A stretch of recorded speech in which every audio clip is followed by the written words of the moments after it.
Super six ఏమీ లేదు. ప్రజలు విసుకెత్తుకున్నారన్నమాట.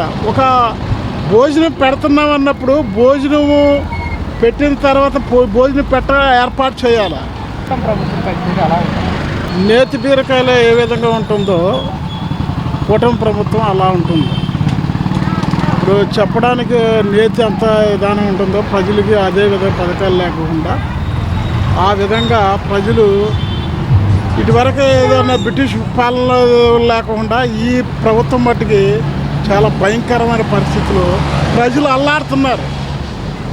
ఏమీ చెప్పుకోవటానికి విధానం లేదు. ఆ విధంగా ఈ ప్రజలు ప్రతి ఒక్క నా యొక్క స్పందనే కాదు, ప్రతి ఒక్క స్పందన ఉదాహరణ చూసినట్లయితే ప్రజలు విసుకెత్తుకున్నారన్నమాట. ఒక భోజనం పెడుతున్నాం అన్నప్పుడు భోజనము పెట్టిన తర్వాత భోజనం ఏర్పాటు చేయాలి.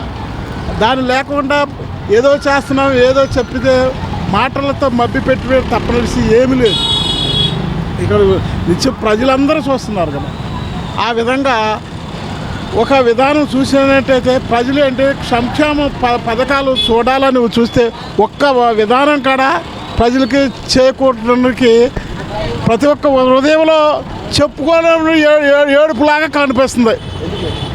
ఎందుకంటే చేసిన విధానం ఆర్థిక విధానాలు ప్రతి ఒక్క సర్వే అంటే అవన్నీ విషయాల్లో పెట్టలేడితే ఎవరికాడు ప్రజల యొక్క ఉద్దేశం చెప్పడానికే కానీ ప్రభుత్వ ప్రజల యొక్క క్షేమం వాళ్ళలో మనసులో లేదు. సూపర్ సిక్స్ ఏమీ లేదు. అది చూస్తుంటే ఆవిడ విధానం కాడ వచ్చి ఇక్కడ ఆ విధంగా పనిచేస్తుందన్నమాట.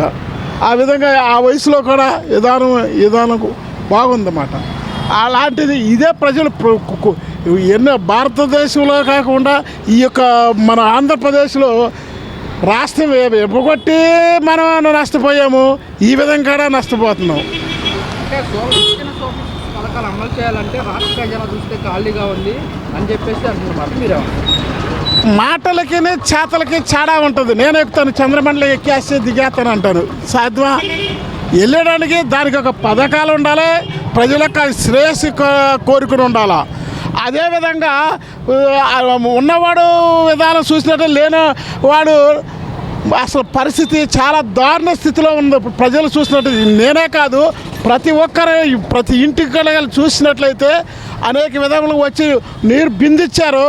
బిందు లేకుండా ఉండే పరిస్థితి ఇల్లు స్థితి ఏ విధంగా అర్థం చేసుకోవాలి పరిస్థితి వస్తుందో ఆ విధంగానే అన్నం పెట్టాడు. అన్నం పెట్టలే పరిస్థితి లేకుండా అన్నం తీసేయకుండా గంజి తాగట్టుగా పరిస్థితి లేని పరిస్థితిలో ఉన్నారన్నమాట.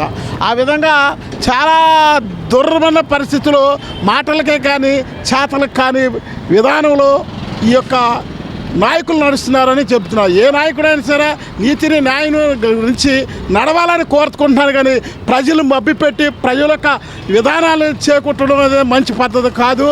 ఆలోచించి ప్రతి ఒక్కరి విధానాలకి మంచి శ్రేయస్సు అనుకున్న దానికి నెరవేర్చాలి. దాని ప్రకారం నడిస్తేనే కానీ ప్రభుత్వానికి ప్రతి ఒక్క నాయకులకు కానీ శ్రేయస్కరమని విజ్ఞప్తి చేస్తున్నాను.